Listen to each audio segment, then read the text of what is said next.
एबे एबे पाणीपाग को नहीं आसिला बड़ खबर।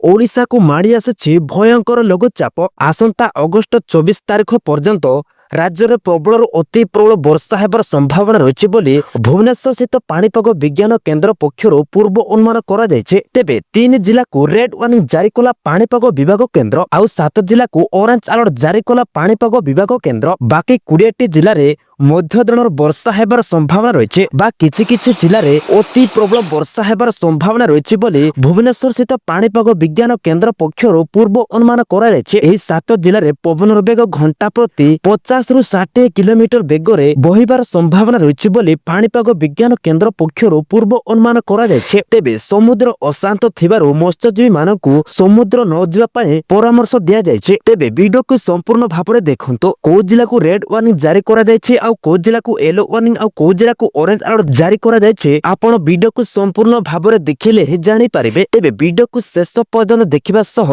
निजर सांगसाथी समस्त को बहु मात्रा रे ए वीडियोटी को शेयर करंतो जा फल सेमान मध्य पाणीपागर अपडेट जानि पारिबे। तेबे स्पष्ट चिन्हित हैला सक्रिय लघुचाप क्षेत्र घनीभूत हो लघुचाप क्षेत्र में परिणत होबार संभावना रही बोली भुवनेश्वर स्थित पाणीपाग विज्ञान केन्द्र पक्षर पूर्व अनुमान करा जायछि। तेबे पश्चिम केन्द्र एवं एहार पार्श्ववर्ती उत्तर पश्चिम बंगोपसागर उत्तर आंध्र प्रदेश एवं दक्षिण उपकूल ओडिशार एक लघुचाप क्षेत्र सृष्टि होइछि। आसंता 24 घंटार मध्य अधिक घनीभूत हो पश्चिम उत्तर पश्चिम दिगरे गति करी अवपातर परिणत होबार संभावना रही बोली भुवनेश्वर स्थित पाणीपाग विज्ञान केन्द्र पक्षर पूर्व अनुमान करा जायछि। 20 तारिख बेलू अवपात दक्षिण ओडिशा एवं उत्तर आंध्र प्रदेश उपकूल अतिक्रम करिबार संभावना रही। एहार प्रभाव में मंगलवार सारा राज्य में वर्षा लगी रही बेले आसंता 24 घंटा मध्य दक्षिण ओडिशार जिला गुड़िक प्रबल अति प्रबल वर्षा होबार संभावना